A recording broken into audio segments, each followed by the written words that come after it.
नमस्कार दोस्तों, आप सभी का स्वागत है आपके अपने YouTube चैनल वैकेंसी गुरु में। दोस्तों RCIT के एक और महत्वपूर्ण प्रश्नों के वीडियो में आप सभी का स्वागत है। दोस्तों आज का अपना वीडियो, ये जो वीडियो आप देख रहे हैं, ये बहुत ही ज़्यादा खास आपके लिए इस वजह से होने वाला है क्योंकि इसमें आपके लिए बहुत ही महत्वपूर्ण प्रश्न लाए गए हैं। ऐसे प्रश्न हैं जो कि हर बार एग्जाम में मिलते हैं और आप सभी को पता है कि जो 35 प्रश्न RCIT एग्जाम में आते हैं वो वैकेंसी गुरु से कैसे मिलते हैं, क्योंकि यहाँ पर ऐसे प्रश्न जो आप लोगों के लिए छांट कर बनाए जाते हैं जो कि इस बार एग्जाम में पूछे जाने संभव हो।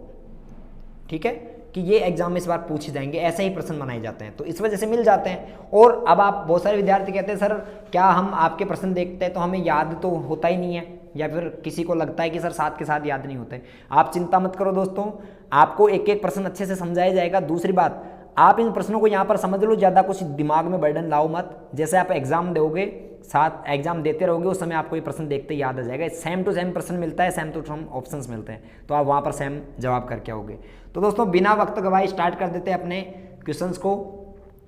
निम्न में से कौन सी लोकल एरिया नेटवर्क की सही विशेषता है, यानी कौन सा निम्न में से लैन की सही विशेषता है। ऑप्शंस हैं, लैन का उदाहरण प्रयोगशाला या एक विभाग में प्रिंटर साझा करने के लिए किया जाता है। बिल्कुल सही है दोस्तों, जो लोकल एरिया नेटवर्क होता है लैन, इससे हम एक प्रिंटर शेयर कर सकते हैं, ठीक है ना, प्रिंटर भी शेयर कर सकते हैं। दूसरा है लैन व्यापक रूप से कंपनी के कार्यालयों, कारखानों और विश्वविद्यालयों में संसाधनों और विनिमय जानकारी साझा करने के लिए पर्सनल कंप्यूटर और वर्क स्टेशन से जुड़ने में उपयोग किया जाता है। मतलब क्या है कि एक कॉलेज के जैसे मेन सर्वर को और अन्य कंप्यूटर्स को आपस में जोड़ना चाहते हो तो क्या आप लैन का इस्तेमाल करेंगे, तो बिल्कुल सही है, ये भी दूसरा कर सकते हैं। तीसरा, लैन छोटे आकार का नेटवर्क होता है जो कुछ इमारतों या कुछ किलोमीटर तक कैंपस में कवर करता है, ये भी सही है। छोटे एरिया का नेटवर्क है जो कुछ किलोमीटर में या फिर कुछ इमारतों तक के लगा होता है, तो इसका सही जवाब क्या रहेगा, उपरोक्त सभी। प्रश्न नंबर 2, निम्न में से कौन सी भुगतान विधियां ऑनलाइन शॉपिंग साइट पर मान्य हैं। अब आपने प्रश्न पहले भी देखा होगा, ये प्रश्न इस वजह से लाए जाते हैं क्योंकि ये इस बार महत्वपूर्ण एग्जाम में। कौन सी भुगतान की विधियां होती हैं दोस्तों, कैश ऑन डिलीवरी हम देते हैं, जब हम ऑनलाइन कोई भी सामान खरीदते हैं, शॉपिंग करते हैं, तो हम कैश ऑन डिलीवरी भी दे सकते हैं, डेबिट कार्ड और क्रेडिट कार्ड से पेमेंट कर सकते हैं, नेट बैंकिंग से भी कर सकते हैं, तो इसका सही जवाब है उपरोक्त सभी। ठीक है, आगे चलते हैं तीसरे प्रश्न पे। डेटा संचारित करने के लिए कांच के धागों का उपयोग कौन सी केबल करती है, यानी डेटा संचारित करने के लिए वह केबल जो कांच के धागों का इस्तेमाल करती है वो कौन सी है। दोस्तों ऐसी केबल को हम ऑप्टिकल केबल कहते हैं, या फिर इसका दूसरा नाम ऑप्टिकल फाइबर केबल भी होता है, ऑप्टिकल फाइबर। ठीक है, तो ऑप्शन ए तीसरे में सही जवाब है। चौथा प्रश्न है आपके सामने स्क्रीन पर देखिए, MS वर्ड 2010 में बुकमार्क का इस्तेमाल क्यों किया जाता है। दोस्तों आप सभी जानते हो MS वर्ड में बुकमार्क जो होता है वो कहाँ पर होता है। बुकमार्क जो होता है दोस्तों वो इंसर्ट टैब में होता है, INSERT, इंसर्ट टैब में। और इसका काम क्या होता है, इसका काम होता है किसी स्थान को चिन्हित करने के लिए, कोई भी स्थान है उसको चिन्हित करने के लिए। ठीक है, जैसे ऑप्शन है यहाँ पर, पृष्ठ की सामग्री के पीछे सम्मिलित करने के लिए टेक्स्ट नहीं, दस्तावेज में टेक्स्ट को शामिल करने के लिए जो प्रत्येक पृष्ठ पर दोहराया जाता है नहीं, एक स्थान या पाठ पहचानने के लिए जिससे आप नाम और भविष्य के संदर्भ में पहचान सकते हैं। बिल्कुल सही है, ऑप्शन सी सही जवाब है, तो इसका सही जवाब रहेगा 3। जैसे मैं आपको बता रहा हूँ उदाहरण से, आप एक नई किताब लाते हो दोस्तों, अब उस किताब में आपने 10 पन्ने पढ़े आज, अब 10 पन्नों के बाद आप पेन रख देते हो, तिनका लगा देते हो या फिर पेज मोड़ देते हो ताकि दूसरे दिन आप डायरेक्ट वहां पहुंच सको। उसी प्रकार अगर कंप्यूटर में आपको करना है तो कंप्यूटर में हम ये तो कर नहीं सकते पेन वैन, तो वहां पर हम बुकमार्क लगा देते हैं। क्या नाम लगा देते, क्या लगा देते हैं, बुकमार्क। तो ऑप्शन सी इसका सही जवाब है। 5वां प्रश्न, एक साथ जुड़े कंप्यूटर्स का संग्रह क्या कहलाता है। अगर एक साथ आपस में बहुत सारे कंप्यूटर्स जुड़े हुए हैं तो इन कंप्यूटर्स को क्या कहते हैं दोस्तों, इनको नेटवर्क कहते हैं। क्या कहते हैं, नेटवर्क कहते हैं। 5 में सी सही जवाब है। अगला है, दस्तावेज में हाइपरलिंक डालने की शॉर्टकट की क्या होती है। दोस्तों हाइपरलिंक जो होता है इसकी शॉर्टकट की क्या होती है, Ctrl+K। एक प्रश्न आपसे पूछता हूं जिसका आपको कमेंट करके जवाब देना है, कमेंट करना है। हाइपरलिंक पर ले जाने से माउस पॉइंटर किस आकार में बदल जाता है। हाइपरलिंक पर ले जाने से माउस का पॉइंटर कौन से आकार में बदलता है, ये कमेंट करके जवाब देना। आज इंटरनेट बैंकिंग खालिस्तान का उपयोग करता है जो एक सुरक्षित वेबसाइट को उपयोग करने के अलावा लेन देन को और सुरक्षित बनाने के लिए अतिरिक्त क्रेडेंशियल सुरक्षा तत्व के रूप में ग्राहक के पंजीकृत मोबाइल पर भेजा जाता है। दोस्तों एक ऐसा कोड जो एक यूजर के फ़ोन में आता है सिक्योरिटी के रूप में, सुरक्षित लेन देन के रूप में, उसको हम OTP कहते हैं। क्या कहते हैं? OTP। और इस OTP का पूरा नाम वन टाइम पासवर्ड होता है। तो 7वें प्रश्न का जवाब रहेगा option D, one time password. ठीक है, OTP।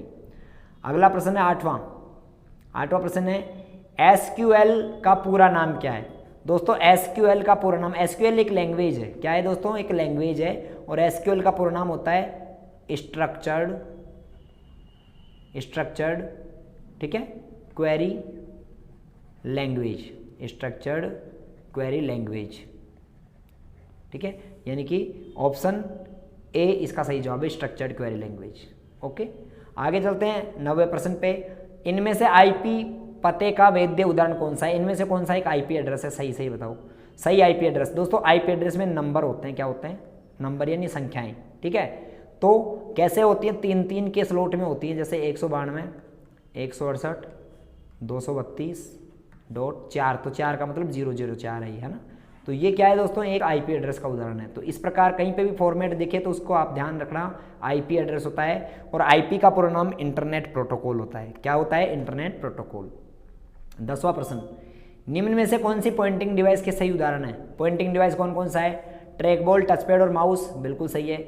मदरबोर्ड, प्रोसेसर, नहीं, ये भी नहीं, ये भी नहीं। यहाँ पर ये किस किस के उदाहरण है ये भी बताता हूँ। पहला तो पॉइंटिंग डिवाइस है, दूसरे हैं ये दोनों दोस्तों प्रोसेसिंग डिवाइस है, प्रोसेसिंग। तीसरे ये मॉनिटर, प्रिंटर, ये आउटपुट है, आउटपुट डिवाइस। और चौथे हार्ड डिस्क, ये स्टोरेज डिवाइस है। मतलब ट्रैक बॉल, टचपैड और माउस तो इनपुट डिवाइस के पॉइंटिंग डिवाइस है, इनपुट के अंदर। मदरबोर्ड और प्रोसेसर प्रोसेसिंग डिवाइस है। मॉनिटर, प्रिंटर, हेडफोन और स्पीकर आउटपुट डिवाइस है। और हार्ड डिस्क और पेन ड्राइव स्टोरेज के डिवाइस है। प्रश्न नंबर 11 है, एक माइक्रोसॉफ्ट वॉइस संचालित व्यक्तिगत सहायक है जो विंडोज 10 OS के साथ लॉन्च किया गया। यानी कि विंडोज 10 में बोलकर सर्च करने वाला एक व्यक्तिगत सहायक कौन सा है? पर्सनल असिस्टेंट कौन सा है? इसका सही जवाब है दोस्तों कोर्टाना, ऑप्शन ए। 11वें में ऑप्शन ए सही जवाब है, कोर्टाना। ठीक है, जैसे मोबाइल फ़ोन में क्या होता है? गूगल असिस्टेंट होता है ना, मोबाइल फ़ोन में होता है गूगल असिस्टेंट, जिसको हम बोल के कुछ भी सर्च करते हैं। वो उसी प्रकार कंप्यूटर में कोर्टाना होता है। 12वां प्रश्न है, MS पावरपॉइंट 2010 में यदि उपयोगकर्ता स्लाइड शो के दौरान स्लाइड नंबर 4 पर डायरेक्ट जाना चाहता है तो कौन सी शॉर्टकट की इस्तेमाल करेगा? ठीक है, तो दोस्तों एक जो व्यक्ति है वो 4 के साथ एंटर बटन दबाएगा तो वो डायरेक्टली 4 नंबर स्लाइड पे पहुंच जाएगा। 13वां प्रश्न है, वोलेटाइल स्मृति में बिजली बंद होने के पश्चात भी डेटा स्थायी रूप से सेव रहता है। वक्तव्य का क्वेश्चन है, वक्तव्य 1 और 2। पहला वक्तव्य है सही है या गलत है बताना आपको। वोलेटाइल मेमोरी में बिजली बंद होने के पश्चात डेटा स्थायी रूप से संग्रहित रहता है, गलत।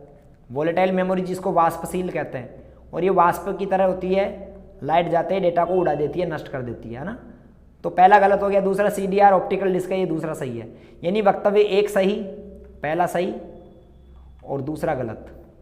तो ये कौन सा ऑप्शन है दोस्तों? पहला सही दूसरा गलत। देखिए पहला सही और दूसरा गलत, ऑप्शन C। 13वें में C सही जवाब रहेगा। 14वां, खालिस्तान एक एप्लीकेशन प्रोग्राम है जिससे शिक्षक सीधे शब्दों में व्याख्यान देने और ब्लैक बोर्ड पर लिखने की तुलना में अधिक गतिशील तरीके से अपने व्याख्यान को पेश कर सकते हैं। अगर एक टीचर पढ़ाते समय किसका यूज करेगा कि वो बच्चों को अच्छे से समझा सकता है, तो उसके लिए दोस्तों पावर पॉइंट का इस्तेमाल किया जाता है। किसका इस्तेमाल किया जाता है? पावर पॉइंट का, यानी ऑप्शन डी सही जवाब है। 15वां, निम्न में से कौन सा प्रोटोकॉल HTTP का उपयोग कर कंप्यूटर नेटवर्क पर सुरक्षित संचार के लिए काम में लिया जाता है? यानी कि HTTP का सुरक्षित प्रकार कौन सा है दोस्तों? और इसका सही जवाब है HTTPS, क्योंकि S का तात्पर्य यहाँ पर सिक्योर होता है। ठीक है, तो सुरक्षित ब्राउजिंग के लिए HTTPS का प्रयोग किया जाता है। 16वां प्रश्न है, सही विकल्प चुनो। इंट्रानेट वैश्विक वर्ल्ड वाइड वेब है। इंट्रानेट जो है वो वैश्विक वर्ल्ड वाइड वेब, गलत है। दूसरा इंटरनेट एक निजी नेटवर्क है, ये भी गलत है। यानी वक्तव्य पहला भी गलत और दूसरा भी गलत। क्यों गलत ये भी सुन लीजिए, क्यों गलत है? क्योंकि दोस्तों इंट्रानेट तो किसी का निजी नेटवर्क होता है, विश्व का नहीं होता, और इंटरनेट विश्व का होता है। एक दूसरे में उल्टा पूछ रहा है ये। ठीक है, इंट्रानेट तो निजी होता है और इंटरनेट विश्व का होता है, इस वजह से दोनों ही गलत है। तो वक्तव्य 1 और 2 दोनों गलत है, यानी ऑप्शन C सही जवाब है। अगला 17वां प्रश्न स्क्रीन पर है, वाई मैक्स का पूरा नाम क्या होता है? दोस्तों वाई मैक्स, WI और मैक्स, इसका पूरा नाम होता है world wide interoperability for microwave access, world wide, ठीक है, world wide W interoperability for microwave access, ये इसका सही जवाब है, ऑप्शन ए इसका सही जवाब है, ठीक है, बी सॉरी। उच्चतम विश्वसनीय टोपोलॉजी कौन सी है? इनमें से सबसे उच्चतम और विश्वसनीय, सबसे विश्वसनीय जिस पर नेटवर्क कभी टूटने की संभावना बहुत कम होती है, ठीक है, तो दोस्तों सबसे अच्छी टोपोलॉजी नेटवर्क की होती है मेश टोपोलॉजी, मेश, क्योंकि मेश में दो साइड से नेटवर्क कनेक्शन मिलता है, तो इस वजह से मेश टोपोलॉजी क्या होती है? विश्वसनीय होती है। 19वां, MS एक्सेल 2010 में सेल एड्रेस का सही उदाहरण कौन सा है? दोस्तों सेल एड्रेस में कोई से भी सेल एड्रेस में पहले अल्फ़ाबेट आते हैं जैसे AB और फिर आते हैं नंबर जैसे 1 2 3, ये एक सेल एड्रेस है, ये फॉर्मेट है, ठीक है ना। तो यहाँ पर देखो पहले अल्फ़ाबेट बाद में नंबर, देखो इसमें पहले अल्फ़ाबेट बाद में, पहले नंबर बाद में अल्फ़ाबेट जो गलत है, पहले अल्फ़ाबेट बाद में नंबर सही है, पहले अल्फ़ाबेट फिर नंबर फिर अल्फ़ाबेट ये भी गलत, पहले अल्फ़ाबेट ये भी गलत, नंबर फिर ये भी गलत है ना, तो ऑप्शन बी सही जवाब है, AZ 145। हमेशा किसी भी सेल में पहले अल्फ़ाबेट आते हैं बाद में नंबर आता है। 20वां, OTP जिसका प्रयोग सुरक्षित लेन देन के लिए किया जाता है, उस OTP का पूरा नाम क्या होता है? दोस्तों आप सबको पता है OTP का पूरा नाम होता है one time password. One time password का मतलब क्या होता है?